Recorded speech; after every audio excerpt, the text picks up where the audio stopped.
Assalamualaikum warahmatullahi wabarakatuh. Alhamdulillah.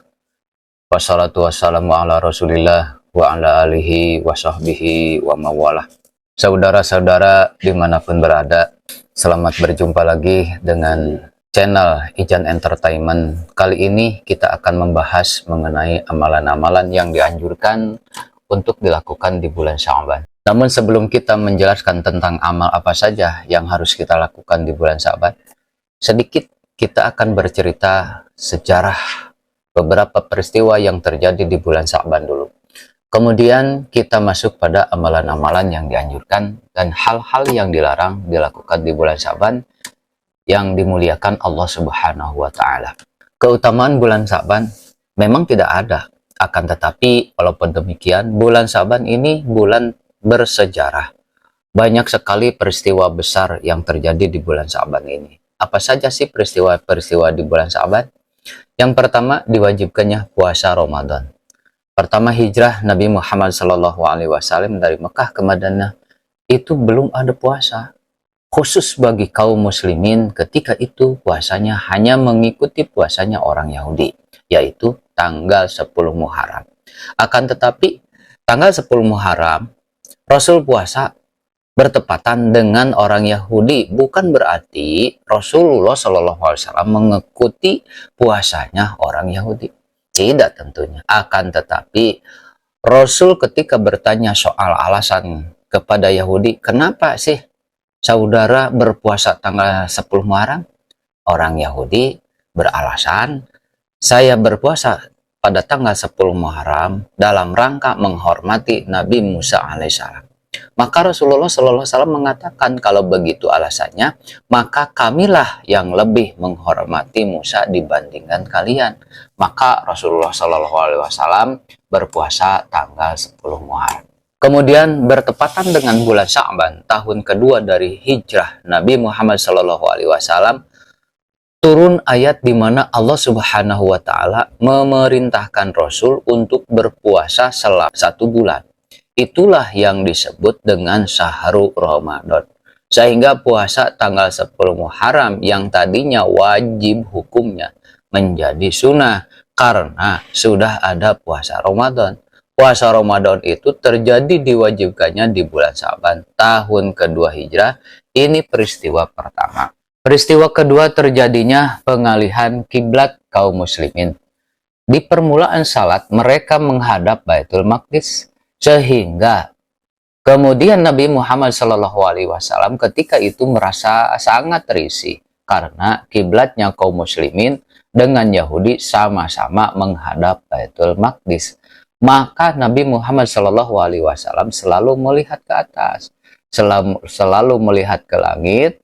Mudah-mudahan Allah Subhanahu wa Ta'ala menurunkan perintah pengalihan kiblat sehingga tidak ada kesamaan arah antara kiblat kaum muslimin dengan kiblatnya orang Yahudi. Maka turun surah Al-Baqarah ayat 144. Kami melihat, kata Allah, wajahmu yang terus menatap. Maka Allah mengatakan, kami akan palingkan kiblat yang kau sukai. Maka arahkanlah wajahmu menuju Masjidil Haram. Maka pengalihan kiblat itu terjadi juga di bulan Sya'ban. Dan peristiwa yang luar biasa, akhirnya kaum muslimin punya kiblat sendiri menuju Baitullah. Kemudian di antara peristiwa yang terjadi di bulan Sya'ban adalah meninggalnya Sayyidina Utsman bin Affan. Kita pasti ingat Utsman ini sahabat yang paling dicintai Nabi, karena termasuk orang-orang yang awal-awal masuk Islam. Ketika hijrah dari Mekah ke Madinah, sahabat yang pertama kali meninggal dan yang pertama kali dikuburkan di Baqi itu adalah Sayyidina Utsman bin Affan. Ini pun terjadi di bulan Sya'ban, saudaraku. Baik, kita masuk pada pembahasan. Ada beberapa riwayat yang berbicara tentang keutamaan bulan Sya'ban. Al-Imam An-Nasai menyebutkan dalam sunnahnya dari sahabat Utsman, Ubadah Zaid radhiyallahu an mengatakan, aku tidak pernah melihat engkau berpuasa hampir 1 bulan ya Rasulullah dibandingkan bulan-bulan yang lainnya. kecuali engkau berpuasa di bulan Sya'ban. Usama bertanya, alasannya kenapa ya Rasul? Nabi Muhammad SAW menjawab, karena bulan Sya'ban adalah bulan yang manusia lalai. Manusia lalai melalaikan bulan Sya'ban karena tengahnya bulan Sya'ban, bulan yang jatuh tengah-tengah antara bulan Rajab dan bulan Ramadan. Dan bulan Rajab adalah bulan diangkatnya amal-amalan menuju Allah Rabbil Alamin, Allah yang mengurus semesta alam ini. Dan saya suka kalau seandainya amalanku diangkat sementara aku sedang berpuasa. Kalau kita berusaha mengamalkan sesuatu di waktu yang manusia melalaikannya, berarti amalan itu memiliki pahala besar. Kalau seandainya saudara melakukan amalan saleh di waktu yang manusia melalaikannya, maka amal yang saudara lakukan itu lebih besar pahalanya dibandingkan amalan yang lain atau amalan yang dilakukan pada waktu-waktu manusia melalaikan waktu tersebut. Contoh namanya waktu duha, mulai terbit matahari sampai waktu zuhur itu disebut waktu Tuhan. Waktu duha itu adalah waktu yang dilalaikan manusia dengan berbagai kesibukan secara individunya. Atau kalau kita rajin melaksanakan salat tahajud sebagaimana yang Allah anjurkan, maka itu adalah amal yang sangat-sangat luar biasa. Bahkan Allah menjamin akan diangkat derajatnya di hadapan Allah bagi orang yang terbiasa melaksanakan sholat tahajud. Kenapa demikian? Sebab salat tahajud dilaksanakannya sewaktu kebanyakan manusia melalaikan waktu itu. Kenapa? Karena lelap dalam kepulasan tidur. Karena seharian tenaganya diperas untuk berbagai aktivitas masing-masing. Kalau dalam usul fikih al-ujrah biqadril masyaqqah, artinya hasil pekerjaan tergantung dari keilmuan dan kepayahan kita dalam melaksanakannya. Kemudian Nabi Muhammad SAW bersabda, sesungguhnya Allah akan menurunkan rahmatnya ke muka bumi yang lebih daripada bulan biasa, yaitu di malam pertengahan Sya'ban atau dikatakan nisfu Sya'ban, dan Allah akan mengampuni seluruh dosa-dosa makhluknya kecuali dua orang. Pertama, orang musyrik. Yang kedua, orang munafik.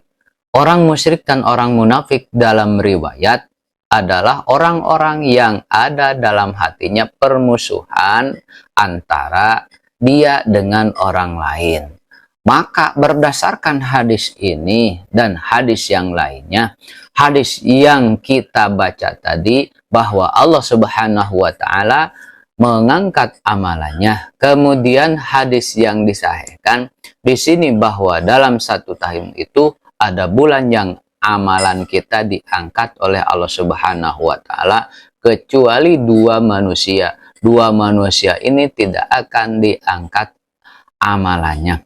Makanya alasan Rasulullah SAW banyak puasa di bulan Sya'ban supaya lebih banyak amalan yang dilaporkan oleh malaikat. Aisyah radhiyallahu an berkata, aku tidak pernah melihat Rasul berpuasa hampir 1 bulan. Sekali lagi, aku tidak pernah melihat Rasulullah SAW berpuasa hampir 1 bulan lebih banyak dibandingkan di bulan Sya'ban. Menunjukkan bahwa bulan Sya'ban itu bulan puasanya Nabi SAW untuk berpuasa sunnah. Kalau Ramadan kan puasa wajib 1 bulan. Kalau Sya'ban itu dikhususkan untuk Rasulullah SAW berpuasa sunnah saja. Saudaraku, itulah yang bisa saya jelaskan kenapa Nabi banyak melakukan puasa sunnah di bulan Sya'ban. Dan kalau menurut saudara-saudara, isi dari video ini bermanfaat, silahkan like, komen, subscribe, dan share ke teman-teman saudara semua. Terima kasih. Wassalamualaikum warahmatullahi wabarakatuh.